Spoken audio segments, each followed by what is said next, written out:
Yeah, we can start. Oh, we can start. Yashikoyach. Okay. All righty. If everyone can go on mute, please. Okay, now just before we start, this week's Rogatchover shir is kindly sponsored by Dasi and Hirsch Kupa, Le'ila Nishmas, Chaim Yoyev Ben Yedidya Moshe Kimmelman, Rabbi Yoyev Kimmelman, Olav Hasholem. The yard site is this Wednesday, the coming Wednesday, on Tes Tammuz. And therefore, they are sponsoring tonight's shir, and may the schuz soll sie beistehen, wishing them long life. And may Rabbi Yoyev be a melis yosher, a good better for them, for their children, for their family, l'tova v'levrocha, nachas v'chol tov sela, l'chaim. L'chaim. Chaim, amen. Amen. Shkoyach shir, shkoyach. Shkoyach to you. Thank you. Okay.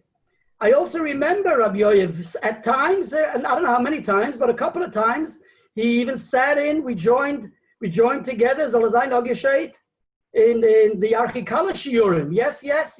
He was there in Koilel. Yes, he came a couple of times. He was definitely there in Yeshiva in the good old days. Okay, all good. Yes, definitely. I remember him standing by the beam, by the Omud, 100%, schmoozing after the shir. All good. Mr. I'm not very satisfied with what I said, but that was okay.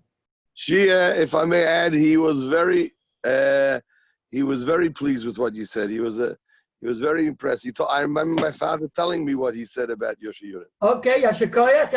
Your father never told me, but it's okay. Now that I hear, good. We come to von ein Tatens Yahrzeit. Is a gute better. Ali is on the Shema. Okay. Amen. Yashikoyach. Okay. We're now going on. Okay, so please open up your Chumoshim, the Parshas Chukas.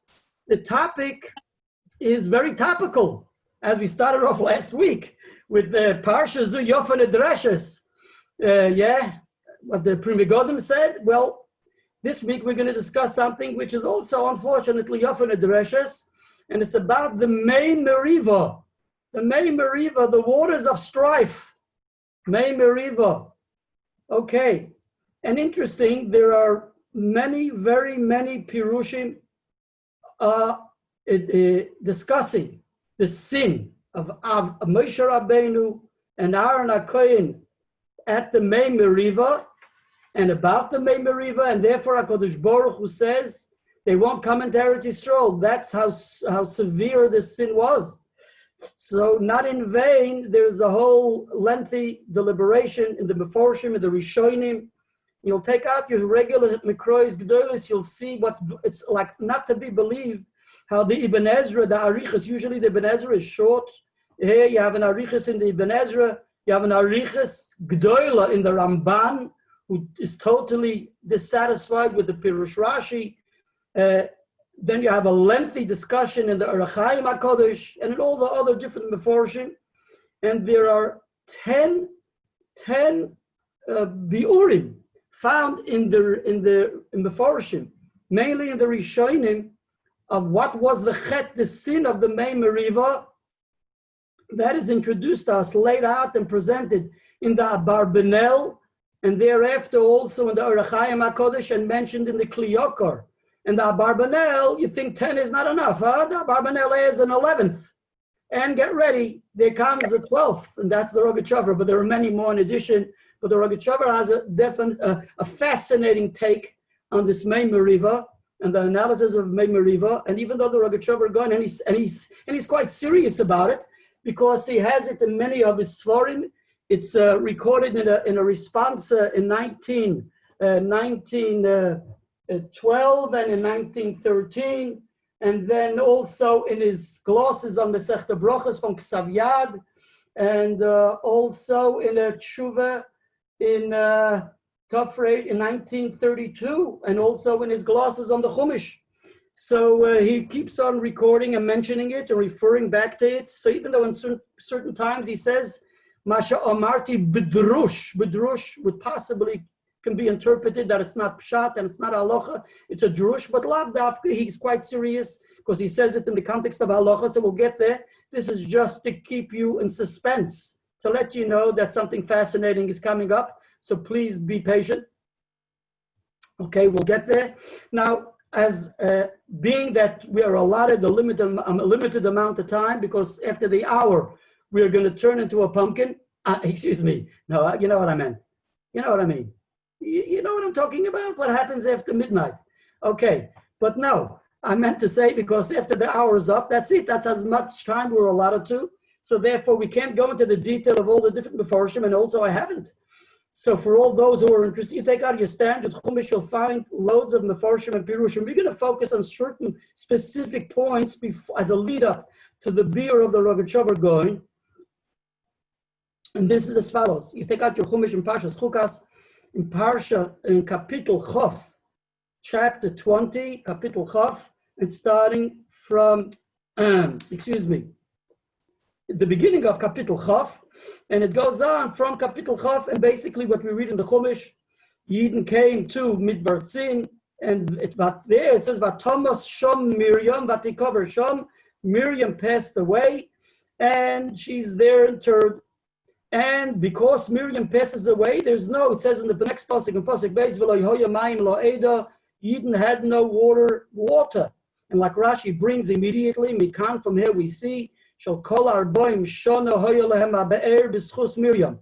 All the 40 years of the Yidden's journey in the desert, they had the water in the merit of Miriam Hanaviah, and this is in your standard prints, there's a reference to the Gemara in Tainis, but Rashi doesn't reference it, but it happens to be. Some Furish Gemara in the Sechta Tainis, Daftes Amud Aleph, where there the Gemara says that the Berish of Miriam was B'schus in the merit of Miriam, being that Miriam passes away, so therefore there is no water, and therefore they're complaining to Moshe Rabbeinu, and they're Vayorev, it says the Lashon HaPosuk is in Gimel, Vayorev, the people quarreled with Moshe.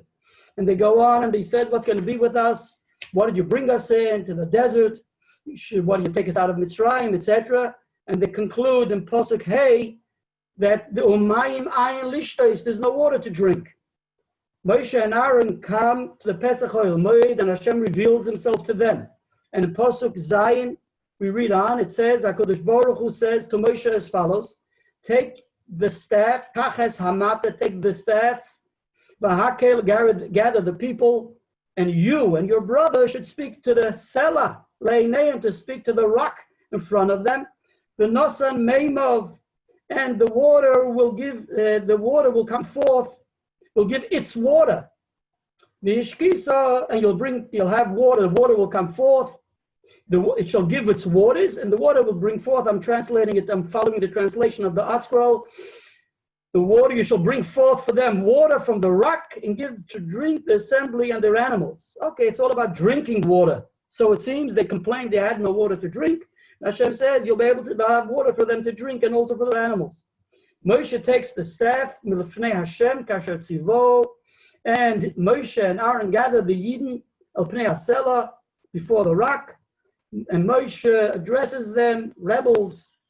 You think I'll have water from the rock? Anyway, he strikes the rock with his staff twice, and then there's Mei Merivah, of the Iram, and then he gives them the assembly of the animals, he gives them to drink. Hashem says to Moshe,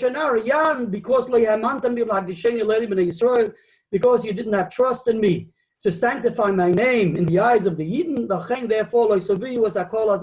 therefore you will not bring the Am Yisrael to Eretz Yisrael. And the Torah concludes in Pasuk Yud Gimel, Mei Merivah, these are the waters of strife, Asher Ravu b'nei Yisrael, which the Yidden quarreled against with Hashem, Vayikodesh Bom, and he was sanctified through them. Okay, so that is the parsha of the Mei Merivah. There you go. Now, Rashi has his take, and this is a known Pirush Rashi. We all know of it, and that is, Rashi says, as Rashi explicitly explains, that Rashi says, what was the Kiddush Hashem? If you would have spoken to the rock, it would have been a different story. Then my name would have been sanctified, being that you struck the rock. Therefore, there's a lack of Kiddush Hashem, and therefore, the Ramban, like I said, I mentioned it short, takes takes Rashi to issue. He has major issues with Rashi to task, and he has major issues with Rashi, refutes Rashi's Pirush. And as mentioned earlier, you look in the Mefarshim, there are like 10 and 11 Pirushim in the different Pirushim. Now, the fact is the Rogatchover Gaon has his own take, but based on what he says, he actually adds an interesting touch to what Rashi says, that there would have been a Kiddush Hashem if you would have spoken to it rather by striking the rock. And the Mefarshim ask on Rashi, why is there a bigger Kiddush Hashem by speaking to it rather than striking it? But according to the Rogatchover in his presentation of his Pirush will add an interesting aspect to what Rashi may mean.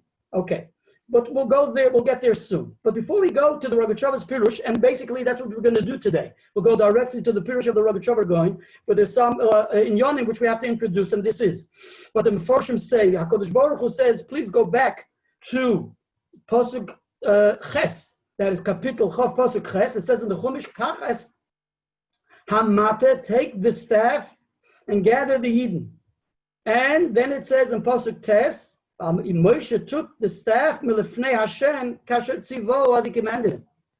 Okay, now in the staff, which mate are we discussing? Are we describing, or are we referring to? And here there's a major machlokes in the Mefarshei HaMikra. What mate is Hashem commanding Moshe Rabbeinu to take? Now the Rashbam on the spot, take out your Chumashim. Any standard Mikros Gedolos has a Pirush HaRashbam. So that's the known Rashbam in his commentary on Masechta Bava Basra and Masechta Arvi Psochim. The Rashbam, the Einikol of Rashi, quoted throughout. We know the Rashbam, Gdoli HaRishonim. So in his Pirush Rashbam al Torah, who claims that he has, his Pshat is more down to earth than his Zayde Rashis, etc. That's why he wrote his commentary as known, as he writes in Chumash Bereshis. B'chol the Rashbam says, Kachas Hamate is referring to the Mata of Aaron. Aaron's Mata. And which Mata are we talking about? Aaron's Mata of Parshas Korach. If you recall, there was then the issue with the Adas Korach and the 250 Roshei Ha'eda, the Sanhedrin, whatever. And HaKadosh Baruch Hu wanted to prove that the Shevet Levi is the right Shevet, and that's the Shevet he chose for the Kohanim and the Leviim. Therefore, he demands of all the Nasi Yisrael to bring all the princes, every prince of the Shevet should take a staff, and Aaron's Mata was also there. And then Aaron's Mata blossoms, and it buds, and there are almonds. And Hashem says to Moshe Rabbeinu, you should place that Mata in near the Aron. And that will be a lesson and a proof to all those who rebel against me that they're all in the wrong, because this is the real thing, and that is, like it says in the Chumash, I'll read for you the Pasuk in Parshas Korach. Mei Merivah Hashem al Moshe, that is Kapitel Yudzayin Pasuk Chafei. Hashem es mate Aaron lefnei Ha'edus l'mishmeres la'ois livnei Meri. This should be an end to the complaining for those who are complaining. And that will have them, put them, and that will end. It should end all their arguments and quarrels against me by this, that they will see that I'm substantiating and supporting Shevet Levi. So the Rashbam claims that the staff Kachas HaMata is talking about the Mata of Aaron, that Aaron, Mata Aaron, which blossomed. That Mata, HaKadosh Baruch Hu says that Mata you should take from the Kodesh HaKadoshim. And that's why it says, I'm just adding some additional things, either from the Rashbam. This Pirush's commentary is also found in the Chizkuni. Chizkuni is recorded in the Kli Yakar. If you don't have a Chizkuni, that's fine. Maybe it's not fine. You should have a Chizkuni. Anyway, Chizkuni is Pshatove. It's very down to earth. Anyway, whatever. One of the Rishonim. But B'cholef in the Kli Yakar quotes the Chizkuni. And the Chizkuni, known as the Chizkuni, and yes, and the Kli Yakar explains the Chizkuni. The Chizkuni also learns like the Rashbam, that we're taking the Mata Aaron out of the Kodesh HaKadoshim, the Mata Aaron which blossomed. And like it says in the Pasuk, that's why the Torah highlights in Pasuk Tes that he takes it milifnei Hashem. Meaning, Melefnei Hashem means that it's before Hashem, before the Aron in the Kodesh HaKadoshim. That's exactly Hashem. It commands him to take the Mata, and he fulfills it by taking the Mata Melefnei Hashem. It's just that, and the reason why the Rashbam explains why does Hashem want him to take Dafka this Mata? Because this was a sign. This was basically conveying to them. Here you have a dry stick. And this is what I'm saying is based on what the Rashbam says and also what the Kli Yakar explains. The Cheskuni, he claims the Cheskuni doesn't explain himself. So the Kli Yakar says, here we have a staff, but in order that it should sprout and it should bud and it should develop almonds, it has to have some moisture. Because otherwise, how can a dry stick develop almonds? So therefore, he's basically showing that we have a stick which has some moisture, even though it looks like a dry stick, nevertheless, a dry staff. Nevertheless, look what it develops. It sprouts, it buds, and it has blossoms, and it has almonds. So this is to show the Am Yisrael that here you have a rock. And even though the rock, there's no water, because Miriam's never not here, nevertheless, you have a rock, and it looks like there's no water. Nevertheless, this dry rock, seemingly just a plain rock, nevertheless has moisture in it, and therefore, definitely the rock will be able to what? To supply us with water like the staff supplied had the moisture and therefore brought out and blossomed and budded and developed the fruit. Nevertheless, that's more or less what the Rashbam says and the Cheskuni explained by the Kli Yakar. The Kli Yakar says an interesting thing. If you'll take a look at the pasuk, it says in the pasuk Yud Aleph, "Vayorem Moshe es yodoi, vayaches asele b'ma'ateu pa'amoyim." In other words, Hashem didn't want, and like the Meforshim say, Hashem never asked him to strike the rock. He just wanted Moshe Rabbeinu and Aaron HaKohen to show them what can occur with a mata, with a staff. So the same can occur with a rock. So it was only something, so to speak, to demonstrate for them, no more than that. When it says at the end that he strikes the rock, says the Kli Yakar, he doesn't strike the rock with mata Aaron. It says in the pasuk Yud Aleph, "Vayorem Moshe es yodoi, with his own staff." Because if you recall, we learned in Chumash Shmois, right, that there's a Mata Moshe. Moshe also has a Mata. Now, what kind of Mata is Mata Moshe? It's a Mata Holikim B'Yodoi. He's doing all these wonders and miracles and splits the sea and makes the Nachash and the sun in, like it says in Parshas, in Chumash, in Parshas Shmois, and in Parshas B'Shalach, all the different miracles. Is it Stam a Rebische Stecken? Was war Stecken gedos? You know, the Rebische Steckens, you know? So interesting, you take a look at that Barbanel. When I saw that Barbanel, I thought, it's a Rebische Stecken. When he talks about Mata Moshe, he says it's a Stecken Litiferes. It's Litiferes. It's a Shene Zach. A Rebische Stecken means it's a Shene Zach. It's Tutten Bashenen.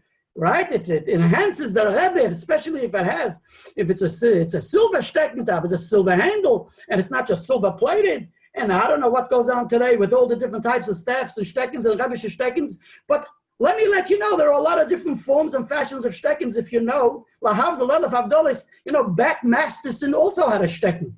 Do you know Bat Masterson? I don't know if you do, and if you don't, I don't want to talk too much about him on this Rogatchover here. But anyway, all different types of steckens. But the way that Barbanel describes. And if you don't know about Matt Masterson, besser am beweis nicht. Okay, let's move on.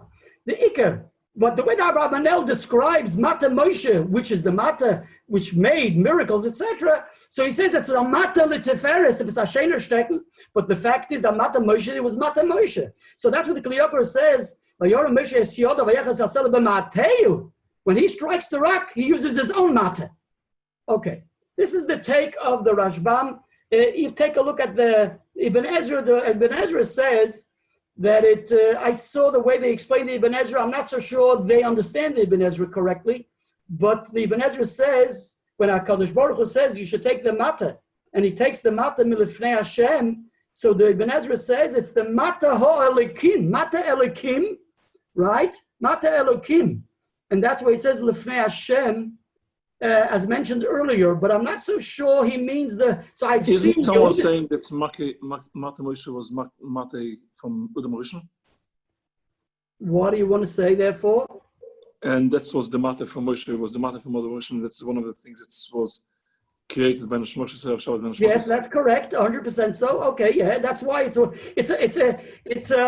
yeah. it's a wonder wand. What do you say? Vimizoctus, yeah. Yeah, of course, yeah. So Mata Moshe Nishkin Glata Mata. It also had inscribed, it says it has inscribed the Shem Havaya, etc., etc. I think the Shachar Torah brings these details here in Parshas Chukas. Okay, Yashakoyach. Let's move on. So it's a wonder wand. That's what Mata Moshe is. So the Ibn Ezra says Mata Alekim. So I'm not so sure if he means, I've seen Yehuda Krinsky in his Pirush Mechekek Yehuda, we mentioned last week from Vilna, yeah? And also your standard edition of Ibn Ezra published by Moshe Darav Kook also referred to Kapitel Yud Zayin, Pasuk Yud Zayin, which is referring to Mata Aaron. I'm not so sure the Ibn Ezra means the Mata Elikim. When he says Mata Elikim, he means Mata Aaron, but it's I'll leave it on hold for now. So that's the take of these Rishonim. That it's talking about, again, we're talking about Mata Aaron. All right? It's just that when he strikes it, he uses the Mata Moshe. But I'll call upon it, what HaKadosh Baruch Hu is commanding, it's Mata Aaron. Okay, we got to move. Other Rishonim, except to say that it's, when HaKadosh Baruch Hu commands Moshe Rabbeinu to take the Mata, it's not talking about the Mata Aaron, it's talking about the Mata Moshe. And that's the Mata Moshe, which that Mata, that staff, which Moshe Rabbeinu made all the miracles with, right? Like it says earlier in Parshas B'Shalach, like he makes all the Nisim v'Niflois in Chumash, in the Chumash Shmos, in Parshas Shmos, and in Parshas Va'era, and in Parshas Boi, all the miracles, we have the different miracles which happen through the Mata, that's Mata Moshe, and also we split the sea.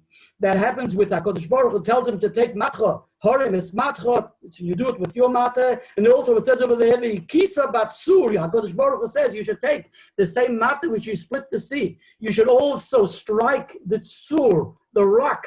That was Berefidim right earlier in Chayrev and Refidim in Parshas B'Shalach. So there too, it's talking about Mata Moshe. But maybe they say here too, the Mata is Mata Moshe. So is understood from the Das Kenim. If you have a standard about the Mekuros, the Das Kenim in Bali HaTosfos brings Rabbi Yosef B'chor Shur from the Bali HaTosfos. On Talmud of Rabbeinu Tam, so there's a Pirush of Rabbi Yosef B'chor Shur. Ala Torah, recently, maybe in the last 10 years, re-edited and republished by Mosad of Cook. So if you don't have it, you can get it. There's also Mamish Pshatova. He says Pshatova Pshat in the Chumash. So Rabbi Yosef B'chor Shur, the Daskeni brings Rabbi Yosef B'chor Shur. Valder said the Paneach Rosa from the Gedolei Chachmei Ashkenaz of the Rishonim also brings the Rabbi Yosef B'chor Shur. He learns the Pashas is talking about the Mata Moshe. HaKadosh Baruch Hu commands him to take his Mata, Moshe's personal Mata, Moshe Stecken. And also, so is understood from the Psikta Zutras from Rabbi Tuvia Rabbi Eliezer. Now we're taking the Mata Moshe. And what's the meaning of what it says? Vayikach Moshe samata milifnei Hashem.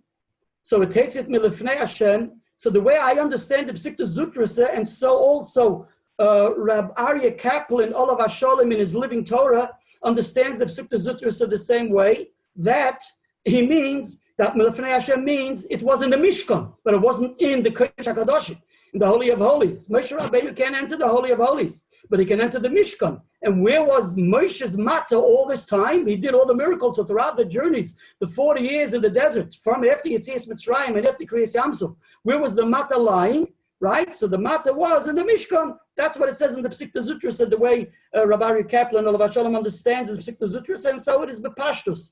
Nevertheless, I've seen, Tegatya Hamik Dover from the Nesiv Mivolozhin. In the Hamik Dover, in his commentary, he learns that the Mata is also the Mata Moshe. And that's the Mata which Hashem makes all the miracles, etc. And he says, Milfnei Hashem goes to Kodesh HaKadoshim. That's what the Nitziv says. Milfnei Hashem is that Mata Moshe was also in the Kodesh HaKadoshim. Upon him, that's what he says. I believe it's quite novel. Nevertheless, we'll move on. So we have these two opinions. Is the Mata HaKadosh Baruch Hu commands Moshe Rabbeinu the Mata of Aaron, or the Mata HaKadosh Baruch Hu commands Moshe to take the Mata Moshe, and also the two different definitions in the Milfnei Hashem. Now, the Chassam Sofer brings upon him Yofos. The Ponim Yofos, who is the Rebbe, the Baal HaFlo, who wrote the Pirush HaFlo, Mesech Ksubas, and the Makna, Mesech Gedushin, one of the Gdolei, Mitalmidei, Hamagid Mimezrich, even though we mentioned once before that the academics and those who can't cope with the belief and the trust and the understanding and the facts that the Baal HaFlo and his brother, right, the two brothers, actually what Talmidim of the Maggid Mizrich, we come to Azarov, was Vert Arov in Frankfurt the Mayan. The Baal HaFlo, who was a Rav there, they should take him. He was a Talmud of the Maggid of Mizrich. We can gemol sein as Azach. Therefore, Rabbi Lezer Duva told me this once before. He lives in Beirut today, I believe. Yes, and of the elder. Yes, so I was Mekabel Baruch Hashem a fair amount for Rabbi Lezer Duva when he was here. He's a bibliographer, he knows Kol HaTorah, he knows it all. So he said to me, yes, there are those who want to claim that they just visited and passed through Mizrich, but they really weren't Talmidim of the Maggid of Mizrich. I appreciate sharing this with the audience, because sharing is caring. And the fact is that in the Alter Rebbe's look at the Torah, and I believe it's glosses from the Tzemach Tzedek, who was in that era, and that time close by to the time of the Alter Rebbe and the Maggid of Mizrich. It makes it very clear, and it's also, I believe, also highlighted in the indexes and the notes of the Rebbe's the Lubavitcher Rebbe's Chus Torah, saying that they were actually mitalmidei hamagid. It's clear for the Tzemach Tzedek in the Torah or in the Torah. I can't recall exactly offhand, but if somebody wants to know exactly where it is, we can find it for you. They were mitalmidei hamagid. They were actually students of the Magid, and I think it's quite obviously seen also in the introduction. Listen, for those academics who have issues, okay, it was all done. It may also be also substantiated from, I'm not sure, but if you take a look at the introduction to the Shulchan Aruch of the Alter Rebbe of the Balatani, Shulchan Aruch Harav, there's an introduction which is penned by the sons of the Alter Rebbe, and they speak how they showed the student, the Baal HaFlo and his brother Rav Shmelke, and the Baal HaFlo, they showed him his Hilchas Tzitzis in different sections of the Shulchan Aruch, and they praised it. So it seems they were there at the time, and he spent time with them. I don't know how much time, but like I said, what I said, I'm not going to repeat it, even though it's a mitzvah to repeat it. All good. Okay, we're moving. So the Baal HaFlo is the Rebbe of the Chassam Sofer. So he says, he gives you two options. He says either the Mata is the Mata Moshe, that's his first take, and the second take is Mata, the Mata is Mata Aaron. He says that's why it says, and the different Meforshim say, that's why it says Hamata, which means the known Mata, the Mata which we know of, which is the popular Mata, which is the Mata Aaron. Nevertheless, the Ponim Yavis himself says, I don't know. I haven't seen anyone saying it. Now, we just found that the Rashbam and the Chizkuni say it, but he just means that I didn't find it in the Chazal, that the Mata here we're referring is not Mata Moshe, to Mata Aaron. And nevertheless, Chassam Sofer Dafka. In Chassam Sofer al Torah, those who have Chassam Sofer al Torah, has 3 sections which goes in detail to explain this take of the Ponim Yofis of his Rebbe, if it's the Mata Moshe or it's the Mata Aaron. And it's interesting what the Chassam Sofer says. The Chassam Sofer claims that when HaKadosh Baruch Hu is speaking to Moshe and he says, take the Mata, the Pashtus it means Mata Moshe. If he speaks to Aaron and he says, take the Mata, the Pashtus it means Mata Aaron. The issue is here as follows. Even though the primary one who is being addressed is Moshe, like it says in Pasuk Zion, nevertheless, HaKadosh Baruch Hu also has Aaron involved. He says, the Mela Bibaldi, he seems to be addressing it both to Moshe and to Aaron. So here there's a whole question, whose Mata are we discussing? Are we referring to Mata Moshe or are we referring to Mata Aaron? Because possibly or seemingly, he's speaking to both. Let's move on, and it's time to start the Rogatchover. It's already 9 o'clock. And this is as follows. So like I say, there are 2 points which the Chassam Sofer mentions, which actually the Rogatchover Gaon also addresses. And like I say, those points are mentioned in Chassam Sofer. So in Yirtzeh Hashem, if you have Chassam Sofer al Torah and also Rogatchover, you're able to find those 2 points there. I'll mention them. I want to keep you in suspense. So I'll only mention the Chassam Sofer as we go on to discuss the Rogatchover Gaon. The Rogatchover Gaon, like I say, in many of his in a couple of responses. Now these responses have been reprinted, even though they're found originally in different Svarim. They're found in a sefer called Kuntras. I'll tell you exactly where it is if you're interested, and even if you're not. But nevertheless, the One is published in a Sefer Amudei Arozim, and he's from a Yid. His name is Rabbi Shaya Osher Zelig Margolius, which I don't know if you're up to date, but if you look at the certain blogs, and they speak about this Yid, he was a big kanoi in Yerushalayim, and this was a tshuva written to him in 1932, and it seems they had issues with different inyanim in Yerushalayim because Yidden came from Chevron, different Bachrim from different yeshivas to Chevron, from Chevron to Yerushalayim, and they given Ogigolta on Baird, and they didn't have the payas, etc., so they didn't follow with the Minhagi Yerushalayim. So he was adamant in fighting against them, and he felt that they're Metama Yerushalayim, and you can't. And therefore, he wrote a whole sefer called Amudei Arozim to be mesader the yeshivas, etc., and to explain the importance of having a beard and not to have a chup and not, etc., all the different inyanim. Anyway, whatever, it's published. It was a published sefer Amudei Arozim, and there is a published tshuva from the Rogatchover Gaon. He also turned to the Rogatchover Gaon. The Rogatchover Gaon penned a long tshuva to him, and that has been reprinted in Shailas Tshuva's Varsha. That is Varsha. That means Shailas Tshuva's Varsha. In Shailas Tshuva's Sovus Panech, known as Shailas Tshuva's Sovus Panech. Varsha in Simin Kuf, in Simin Reish Nun Ches. Reish Nun Ches. Also, a tshuva which was written to a Yid who is a Rav somewhere, I believe, in Russia or in Lithuania, Polotosk, or wherever that is, and that was, like I said earlier, and this, the Rogatchover addresses him as Yedidi Minoyar, my friend from youth. You know, it's hard to believe, knowing the Rogatchover, with all his sharfkeit, he had friends, it seems. Yedidi Minoyar, he had friends, people who he was able to be to be close with, and he says Yedid, and look, and in Tafresh Ayin Gimel, he identifies him as Yedidi Minoyar, mein alter guter Freund. So sehr interessant. So there too, he pens also. This was, like I said, this is already published in Tafresh Ayin Daled in 1914, and this is published in a country called Mikveh Tara. Now this Yid was a gewaltige, big murdiker Gaon. He seems from the Sefer, I went through the Sefer a bit, it's on Mikvois, and he was a Talmud of the Ostrovitzer Gaon. And he also came in touch with the Rameir Simcha, with Vinsk, etc. And what he speaks about the Rogatchover, by him, there's no one else like the Rogatchover Gaon. He's the Gaon, Neura, Sarah, Torah, he's out of his brains, he's totally bamboozled from the Rogatchover Gaon. And therefore, he turns to the Rogatchover Gaon, he speaks along this, and Rogatchover Gaon mentions this to him too. We got to move.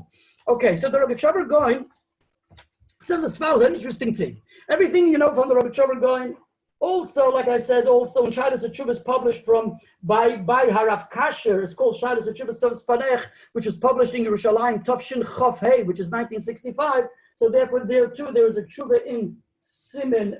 Let's see, where's that Simin? That's Simin. I'll tell you in a minute. It's Simin Yud Zayin. It's Simin Yud Zayin Ois Zayin. Simin Yud Zayin Ois Zayin. So there too, it's available. And also there's glosses on Chumash, and also more recent from manuscript on the Rogatchover's glosses on his margin of the Masechta Brochus, on Masechta Daf Yud Ches Amud Beis Masechta Brochus. Let's move quickly. Okay, the Rogatchover Gaon says as follows: HaKadosh Baruch Hu says to Moshe Rabbeinu, Kach es hamate.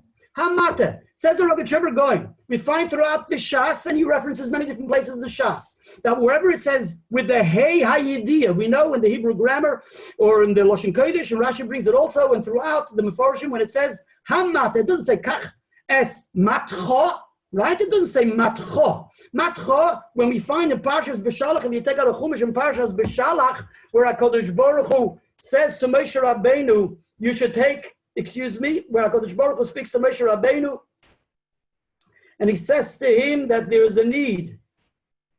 Sorry.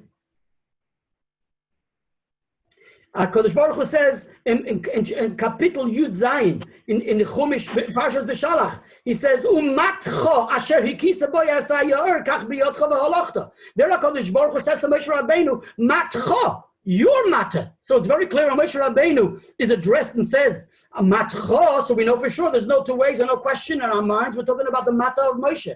Here HaKadosh Baruch Hu says kach es hamate. Doesn't say matcho. Okay, so it's the hamate. So what matter are we referring to? Says the Rogatchover Gaon, an interesting thing. Moshe Rabbeinu was besophic, queried, wasn't sure what HaKadosh Baruch Hu means. Does HaKadosh Baruch Hu mean that he should take the matter of Moshe, Moshe's matter, the Rebbe should take the Moshe Rabbeinu, or we should take the Mata Aaron. Now, when we speak about Mata Aaron, I just want to bring to your attention, everybody claims that the Mata Aaron, if there's room to say it's Mata Aaron, it means the Mata Aaron of Parshas Korach. Nevertheless, realize that there is a Mata Aaron in Chumash Shmos. Because there too, when we had to make the different oisis and moifsim for Paroi, we mentioned there also there's a matter of Aaron. Sometimes HaKadosh Baruch Hu says to Moshe, take your matter, and sometimes where Aaron is taking his matter. So the matter we're referring in our Chumash is not talking about the matter or the earlier matter of Chumash Shemois. We're talking about the matter which is meant of Aaron, which blossomed, which had the almonds on it, right? It blossomed almonds, and that is from Parshas Korach. So too the Rogatchover Gaon says, when it says kachas hamata, he's unsure. It says hamata v'no mata, v'non ha, and we find in the Shas that where it says ha, like it says ha'oila rishona, ha'yerech, hazroya, wherever the Shas tells us, wherever the Torah writes with the hey hayidiyah, so it tells us it's the known one, it's the established one, it's the popular one, it's the choshuv one. The mele, that's the case. When it says hamata, it means something choshuv.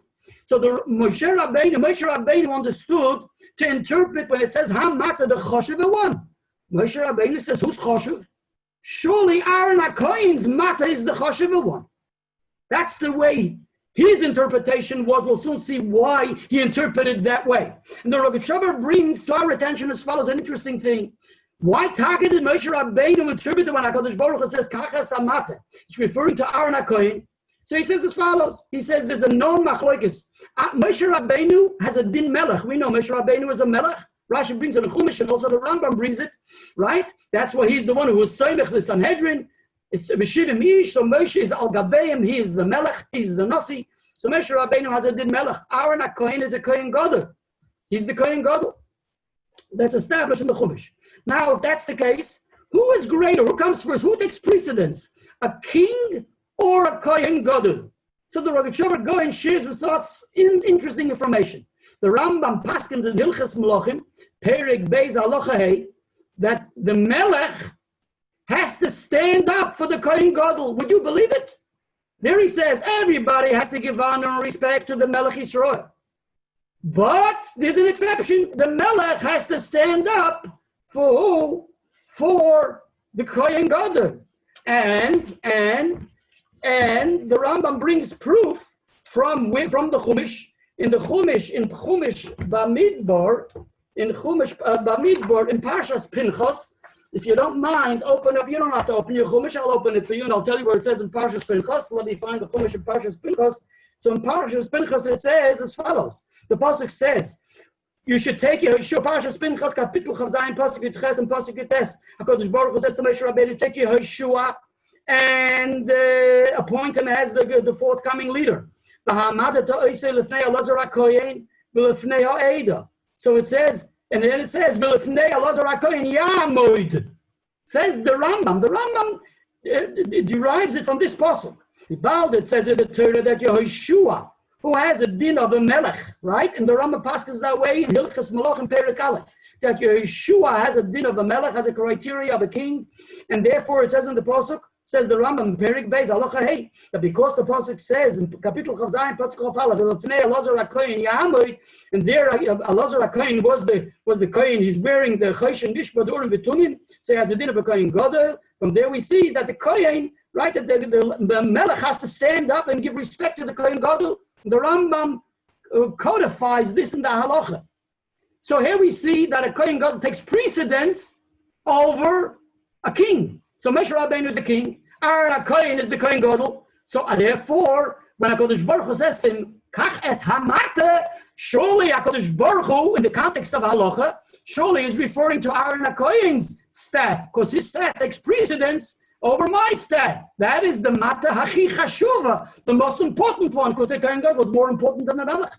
On the other hand, the Rogatchover Gaon says, they'll take out the Gemara and say, by the way, which the Amvud in the Sefer Amvud is Sifri, and the Sifri is Zutta from Rabbi Yankiv Zev Yoskovich from Pabinitz in Poland. You know, if you have a Google map, you'll find where Pabinitz is in Poland. So from Pabinitz in Amvur de Sifri, in this commentary on Sifri Zuta, he says that you'll take out a Rambam and Hilchas Malachim Perik Beis Halacha Hey, you'll see the Kesef Mishnah and the Radvaz, and none of the Neisei Kelim bring any substantiation for this Psak Halacha of the Rambam, but it's in Sifri Zuta. If you have a Sifri Zuta, so it's not a standard Sifri Zuta, there the Sifri Zuta says clearly from there we see that the Melech has to stand up for the Kohen Gadol. From there the Rambam took, that's the source of the Rambam. So, and then he raises a point from a Gemara in Hurrius. The Rogatchover brings this, that the Gemara in Hurrius, Daf Yud Gimel. And also the Rabbi Yankiv Zev Yoskovich in Ambur de Sefri also raises, he says, but nevertheless, that the Masechta Hurrius, Daf Yud Gimel, and also the Rogatchover adds in Masechta Seita Daf Mem Beis, it would seem the opposite, that Dafka the Melech takes precedence over the Kohen Gadol. Not like the way the Rambam codifies. Actually, if you take out that Rambam, you'll see that there is a point there where the Rambam seems to say that the Melech actually has some precedence over the Kohen Gadol. Read well that same Rambam. But Al Kolpanim, they say there's a Mefurish Gemara Fakert from this Sifri Zuta. So there's a contradiction. In other words, there's place the room to argue that the Melech is more choshev than the Kohen Gadol. So that puts Moshe Rabbeinu in question when HaKadosh Baruch Hu says, Kaches hamata. Kaches hamata. Does he mean ma'amata Aaron, which according to the Psach Halacha, Aaron takes precedence over the Melech? On the other hand, the Gemara in Hurrius and the Gemara in Sotah seems to prove that the Melech takes precedence over the Kohen Gadol. If that's the case, maybe mata hamata, then no, mata has to be the mata of Moshe. What do? Then he brings Gora interessante Zaf, the Rogatchover. You'll take out a Sifri and Parshas Pinchas, and guess what? The Sifri and Parshas Pinchas says they're on par. The Melech needs the Kohen Gadol, and the Kohen Gadol needs the Melech. So they're shove, they're on par. So what does Moshe Rabbeinu do? Says the Rogatchover, go and listen carefully. And this is all important. Mei Merivah an v'sonusoi shel Moshe Rabbeinu. Moshe Rabbeinu had a shaila in halacha what to do. Whose mata to take? So therefore, he interpreted the words of HaKadosh Baruch Hu Kachas Hamata to mean Mata Aaron. Why? Because, says the Rogatchover in his Shuvah, Moshe Rabbeinu was the honor of Mikol Adam. He was the most humble person from the most humble person from everyone, right? Mikol Adam Hashal Pnei Adam on earth. The matter, therefore, mitzad his humility, therefore he places Aaron before him, and therefore he understood and interprets to take the Mata of Aaron. Now, in his glosses on the Chumash, he mentions an interesting thing. If you have to take the matter of Aaron, you have to go into the Kodesh HaKadoshim. Can Moshe Rabbeinu go into the Kodesh HaKadoshim? How can Moshe Rabbeinu go into the Holy of Holies? Only the Kohen Gadol could go into the Holy of Holies on Yom Kippur. And some want to say even through the year, there's a well-known Bir Agra to explain a certain text, etc., etc. But Al Kolpanim, according to the halacha, the pashas from the Gemara, Aaron HaKohen, Rashi brings it in Chumash, Aaron HaKohen enters the Holy of Holies once a year, Kodesh HaKadoshim, only on Yom Kippur. So Moshe Rabbeinu, what's he doing at the Kodesh HaKadoshim? So anyway, actually he adds a little salt to the whole Shakel Vitari, the Rogatchover, even though there's a Manda Omer who says that Moshe Rabbeinu has a din of a Kohen Gadol. So you see, Moshe Rabbeinu, right, has a din of a Kohen Gadol, and he's also a Melech. So maybe he surely should take precedence over Aaron. Nevertheless, because of his anova, because of his great humility, therefore he puts Aaron before him. How does he enter the Kodesh HaKadoshim to take out the staff which blossomed? Because we said that's the staff we're talking about. And the Chassam Sofer mentions, here you go, Chassam Sofer says, that's the Hecht of Moshe Rabbeinu. Because he takes Aaron HaKohen's staff and he goes into Kodesh HaKadoshim. Wie kommt rein in the Kodesh HaKadoshim, Moshe Rabbeinu? He says that is his sin. Very interesting. He claims the reason why Moshe Rabbeinu wasn't able to go into the Kodesh HaKadoshim is because he was Tomei Mess from Mrs. Miriam. That's why he wasn't able to go into the Kodesh HaKadoshim. That's what the Chassam Sofer says. But it could be he couldn't enter the Kodesh HaKadoshim in Algemein. Unless if HaKadosh Baruch Hu meant to enter, so it's a different story. But it's not like I say, this point that Chassam Sofer mentions, the Rogatchover Gaon also mentions. How does he enter? Now, I'm not sure if the Rogatchover Gaon himself also holds that that's part of his sin. Let's go on. The Rogatchover Gaon goes on to be medayik in the pasuk. Take out the pasuk and you'll see. In Kapitel Chof, pasuk test, it says, "Vayikach Moshe es hamata milifnei Hashem," and that's why it says in the pasuk, when HaKadosh Baruch Hu commands him, it says he should take hamata.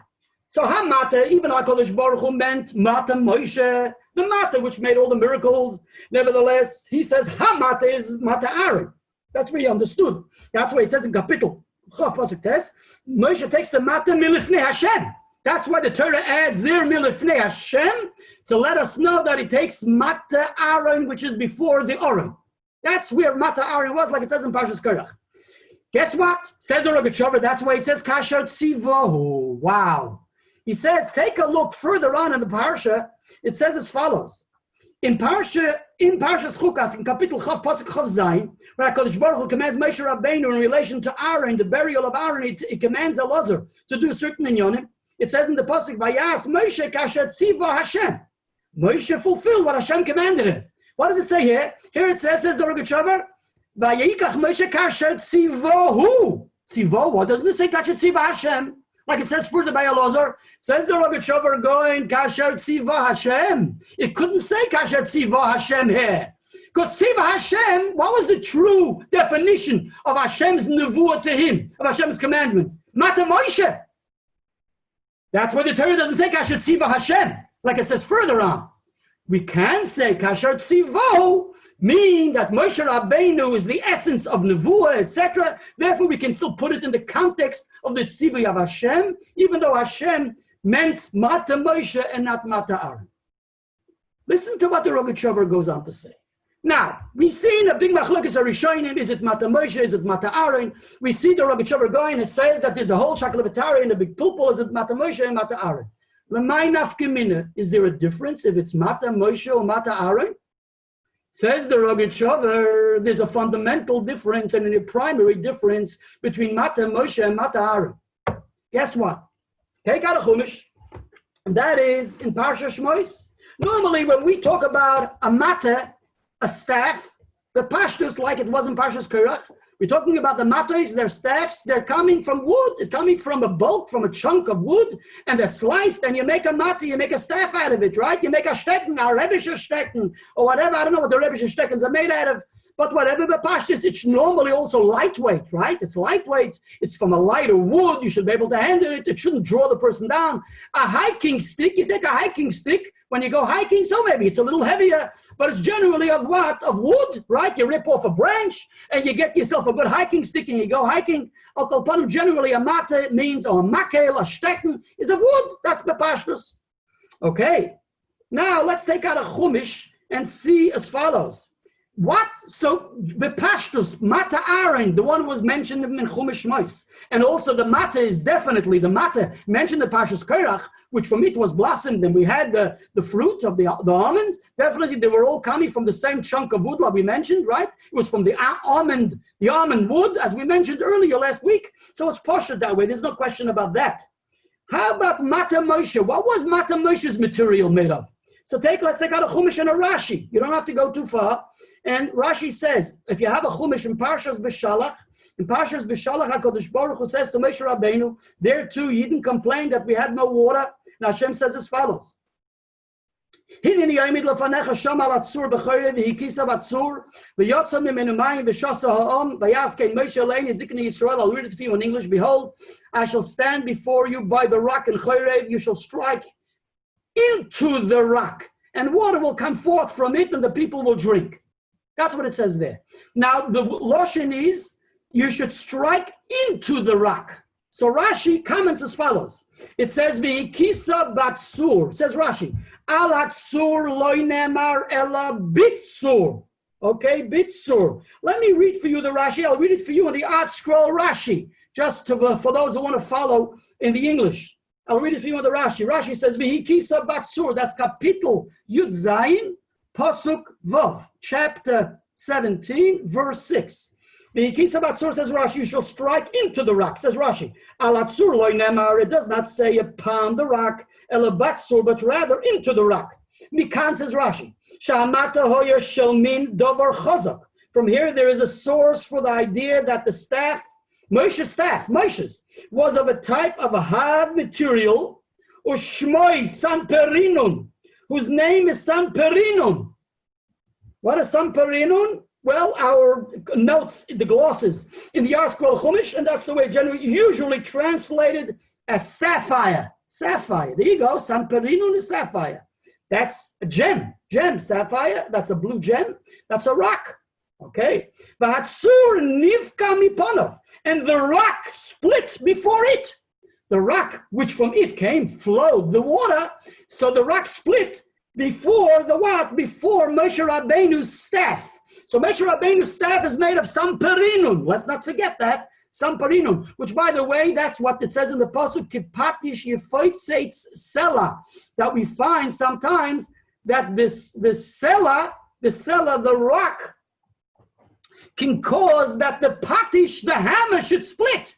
And take out the Tosfos I've seen in the commentaries on the Mechilta. The source of this Rashi in Parshas the Shalach is found in the Mechilta, Samperinun, and take out a Tosfos of the Mefarshim. I think it's the Ola Yehuda on the Mechilta, brings a Tosfos in Mesechta Kedushin, the Flamed Amud Beis, where it says, Kipatish Yefetzit Sela. So he brings one of the Pirushim in Tosfos, is Kipatish Yefetzit Sela. Yes, that the Sela, the rock, is poitzates, shatters the hammer.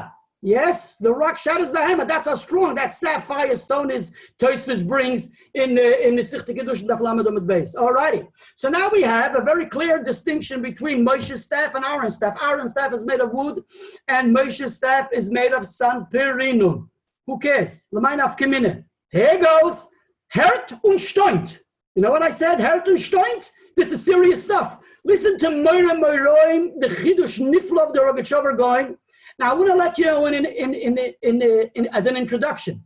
The Rogatchover Gaon really just, zaps us with it.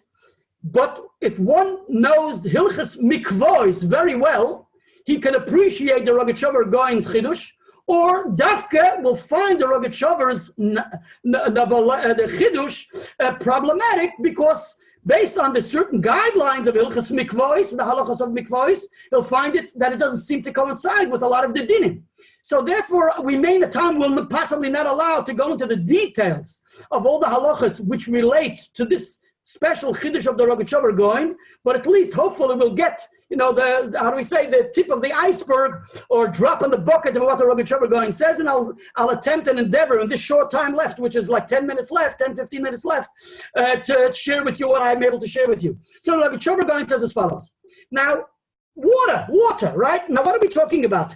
In the case of Chukas, going back to Chukas, we're talking about the Sela, right? The Sela, the rock. We have to now, what happened? Why wasn't there any water?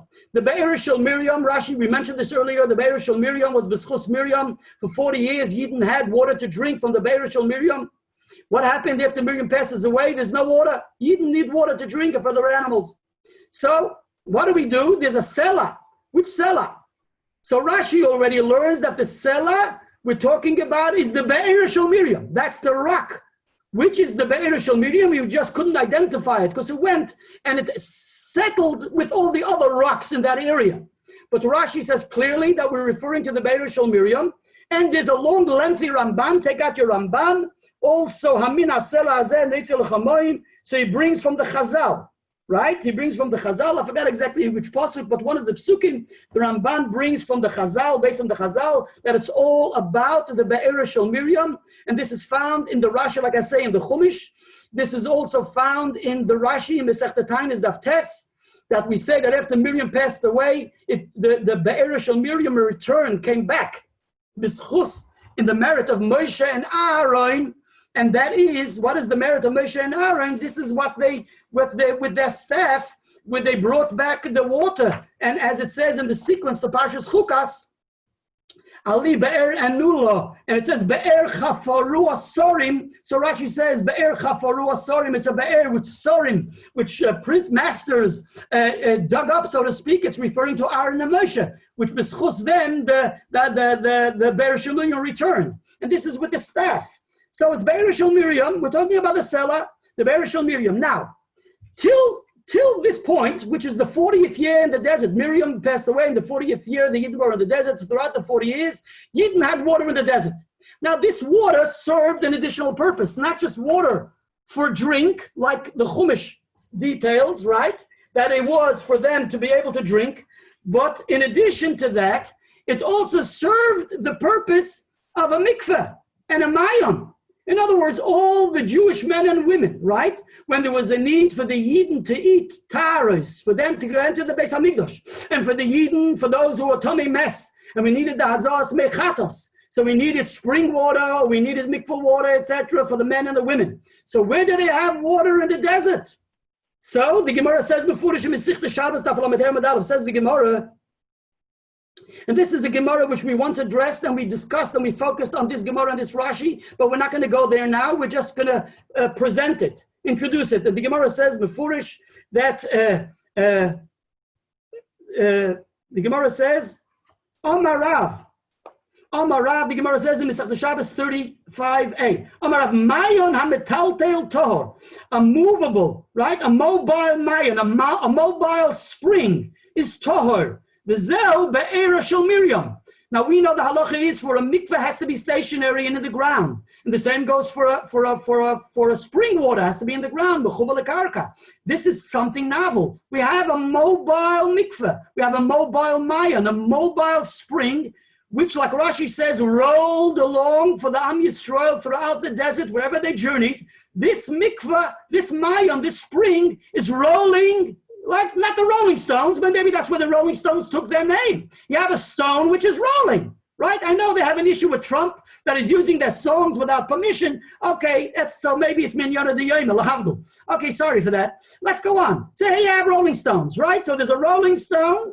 Okay, everything has a mokar in kedusha lahavdul, and Rashi says the be'er shel Miriam, says Rashi, shoyim misgalgel in Yisrael b'midbar. It rolled with the Yidden of the desert b'schusa shel Miriam, the merit of Miriam, and v'atama shel Miriam, and Miriam passes away. V'samach level ha'yamayim la'eder. There's no water. Says the Gemara tohar. The water is tohar milakabel tuma. It's not mikabel tuma, even though it's mobile. V'tovel in boy, and you can be tovel in it. The lav kekeli done. You can't be tovel in a vessel. Right? It has to be in the ground. We say it has no din of a keli. That the water which is flowing from it should be regarded as drawn water. No, it has no din of a keli. And the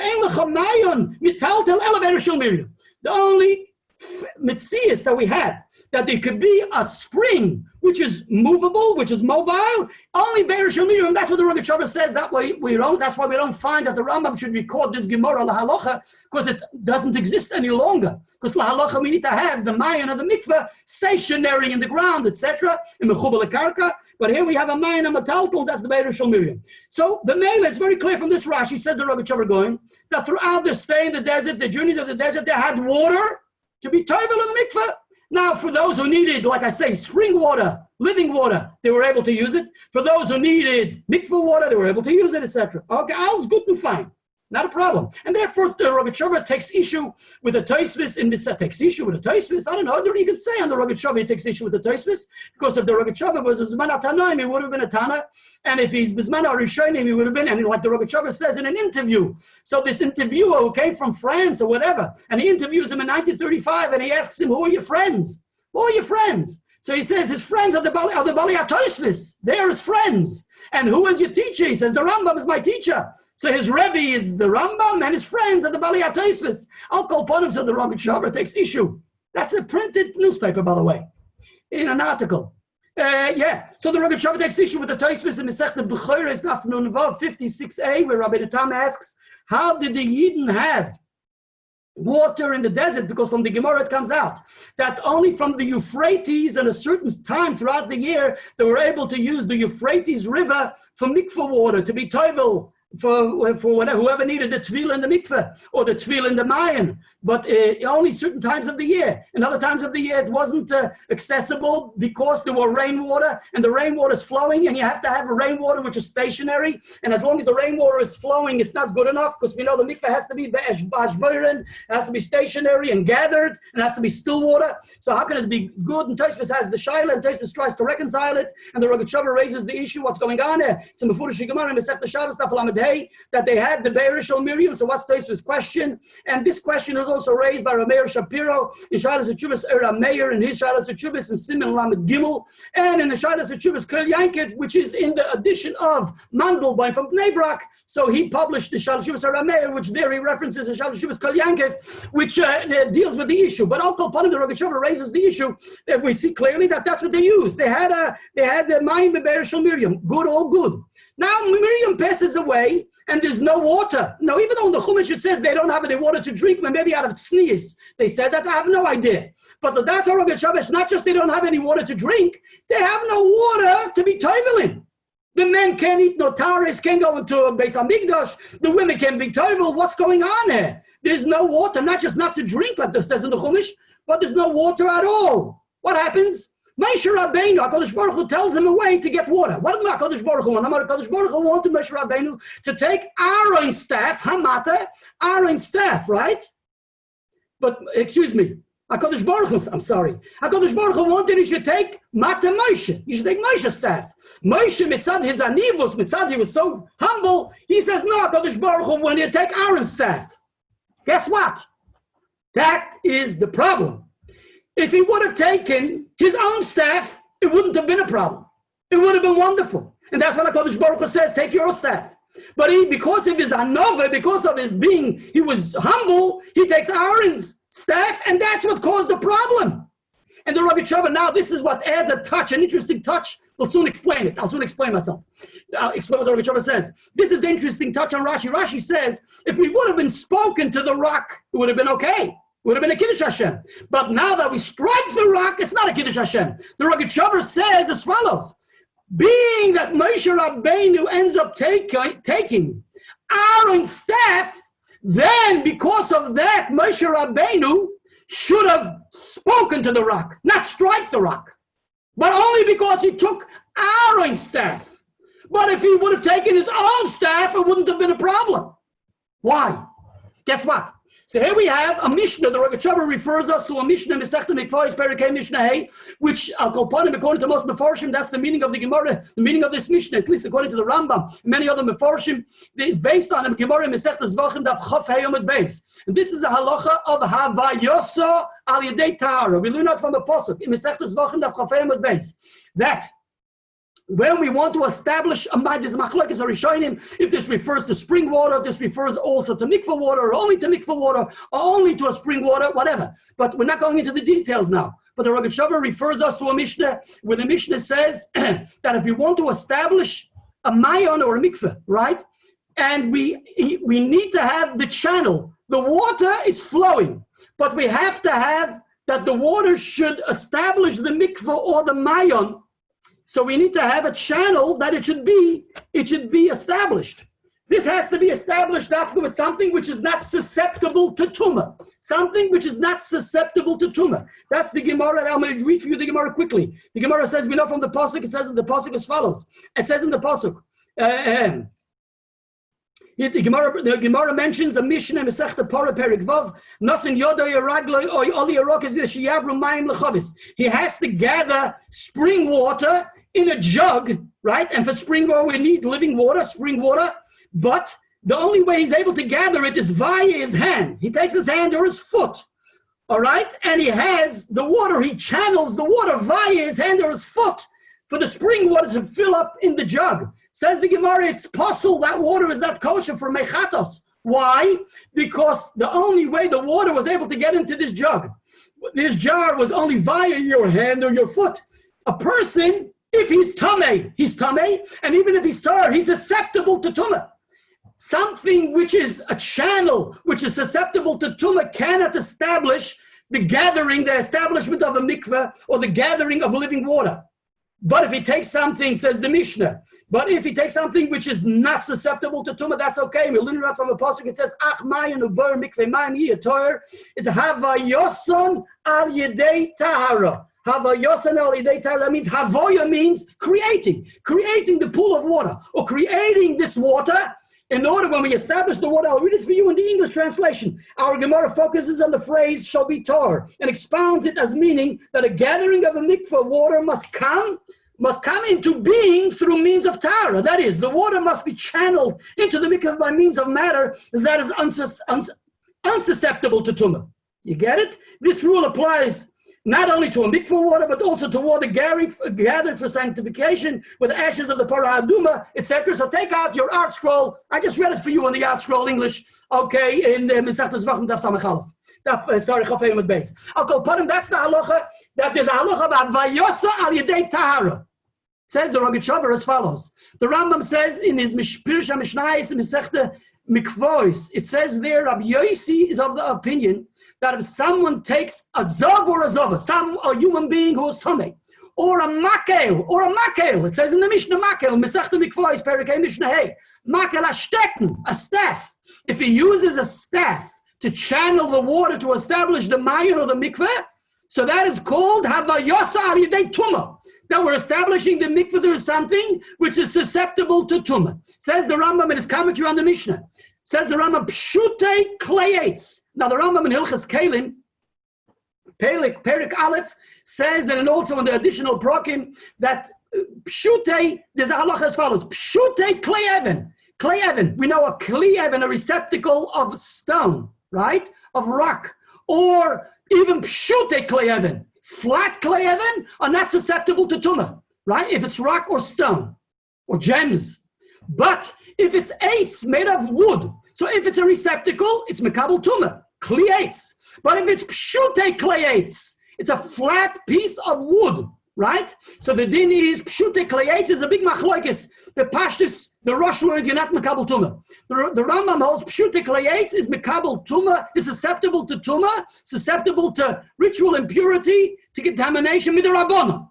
And the Rambam holds when it's susceptible to tumah with the rabbanon, it interferes with the halacha of havayos alidei tumah havayos alidei tara. Tara means it has to be totally pure. It can't come via a conduit or a vessel, which is something which is susceptible to tumah, even if the tumah is with the rabbanon. I'll call upon him. There's a Rashba who learns that it's also with the oraisa, but let's not go there at this stage. So the Rogatchover Gaon, he references this Mishnah in Mesechta Mikvos Perikei Mishnah Hey, afilu makel, even a stecken. And even a stecken, so it's pshutik kleyates. Here's the difference. Moshe Rabbeinu, if he would have taken his own stick, his own staff, which HaKadosh Baruch Hu actually meant he should, he would have had a staff of samparinum, right, of sapphire. That's even. Pshutik kleyeven, a makel of even, even though it's a very heavy thing, right? I don't know how Moshe Rabbeinu, but Moshe Rabbeinu was a giver, like the Gemara says, so he was able to use this rebische stecken of the sapphire. But I'll call upon him. Is it geglanzt? It's not all the Rebbe's take attack of Moshe Rabbeinu's in the Makashal, yeah? So, hello. But if we would have used, says the Rogatchover, if you strike the rock. Now, how did we have the water coming out of the cellar? You had to strike it, right? You could have spoken to it, it would have happened too. But we strike it. If you strike the rock, only because we strike the rock, being that we strike the rock, we have the water. So what is mahava the water, says the Rogatchover? What is mahava the water? What creates the water? The striking with the staff, says the Rogatchover. If we strike the rock with the samporina, with the sapphire rock, so that's havayosa alidei tahara. We are establishing the water with something which is not susceptible to tumah. So then all the water which flows from that rock is tohar, and it's suitable for mayim chayim, for living water, for spring water, for mikveh water. Okay? But now that he uses Aaron HaKohen's staff, which is pshutei kleyates, which is a flat piece of wood, it's a posher to proste stecken, and he strikes the rock with that, and that established the mikveh. So it parceled all the water which flows from it. Because it's havayos alidei tumah. He used the channel, he used that staff which is susceptible to tumah, even though it was tar. But because the pshutek kleyates is susceptible to tumah, so it's called havayos alidei tumah. It's not havayos alidei tara. So all the water which will be flowing from that rock is going to be unfit for mikveh and mayim chayim. Says the Rogatchover Gaon. I'm already thinking I'm finishing. That's why it says in the Torah, it's called Mei Merivah, water which caused quarrel. Now, when you take out the Chumash, it seems who's quarreling? The Jews were quarreling with Moshe Rabbeinu and Hashem, Vayorev and Moshe. Says the Rogatchover, you don't know, a total different ballgame. The quarrel was between husband and wife. She couldn't go to mikveh. So that is the Mei Merivah. That is Mei Merivah. And he brings a Mefurish Gemara. It's not a pshetel of the Rogatchover Gaon. It's a Mefurish Gemara in Mesechta Shabbos. The Gemara in Mesechta Shabbos, Daf Kuf Nun Beis, says the Gemara on page 152a. Says the Gemara, Rabbi said to Rabbi Shimon ben Chalafta, why didn't you come to be Mekabel Pnei Rabbi and the Regel? Says Rabbi Shimon ben Chalafta, ich bin an alte Yid, and therefore what was easy once upon a time wasn't easy any longer. And then he says another interesting thing. He says, you know what? Mason Shalom by his bottle. the sholem bayis in my home, if I would have traveled from my home, my sholem bayis would be seen with his bottle. Why? In other words, if you would have left the home, his wife would have been angry at him. Where are you? I'm all left alone. So he says, if I was still a young man, I would then be able to have relations with her and everything would be wonderful. But now, you want me to come to be what? To be mekabel pnei Rabbi beregel. So what promotes peace in the home ceased to function. Take a look at Rashi. It's referring to the male organ. Therefore, says the Rogatchover, we see before from this Gemara, that inyan of relations, that's an inyan of Shalom Bayis. That's the pshat of Mei Merivah. That's the pshat, that's the Mei Merivah, the quarrel between the husband and the wife, because there was no shtatz, what caused the header of Shalom Bayis. And why? All because he used the wrong staff. He used the staff of Aaron and didn't use the staff of his own. And the Rogatchover going says a murderous thing. What caused it all? His anova is being humble. Moshe Rabbeinu was humble. If not for his humility, he would have thought that he has to take his own staff. And if he would have taken his own staff, the waters would have been kosher, right? He says the problem is he was humble. Shaloi bin Koimoi. And he quotes the Gemara in Mesechte Gittin. We're coming to the Churban, so nicht wissen davon. So in Mesechte Gittin, Daf Nun Vav, 56a. So the Gemara speaks about the anova of Rabbi Zcharia ben Avkilas. Rabbi Zcharia ben Avkilas, that we had to paskin a halach in relation to Bar Kamsa, the korban he brought, we should have had him be chayiv misa.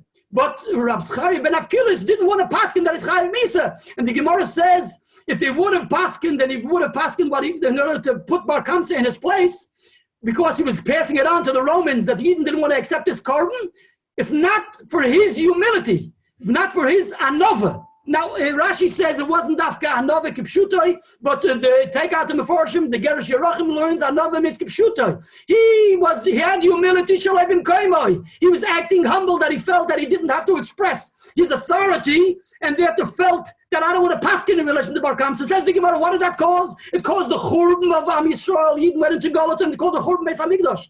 Says the Rogatchover going, that's exactly the same thing what happened with Mei Rabbeinu. This Mei Merivah, this that it caused, that Yidden weren't able to have Mei Mikvah, Mei Tefillah, and Mei Chaim, that was all coming from his humility. So it's like the humility of Rabbi Zcharia ben Avkilas. And what's so bad about it? Why is that punishment so severe? So he brings the Gemara in Masechta Eruvin Daf Samach Gimel, and also a Tosfos in Masechta Megillah, says the Gemara, the reason why Yehoshua, right, who took over after Moshe Rabbeinu, was punished that he was childless, he didn't have a son, which to follow in his footsteps, says the Gemara, because he was mevatel Am Yisrael mipiri v'yaribya one night, because they were besieged Jericho, Yericho, and therefore they were all that night, they besieged the city, so Yidden weren't able to have relations, and therefore they were mevatel from Klal Yisrael, piri v'yaribya one night, therefore Yehoshua was punished that he was childless. A Gemara in Masechta Eruvin and a Tosfos in Masechta Megillah.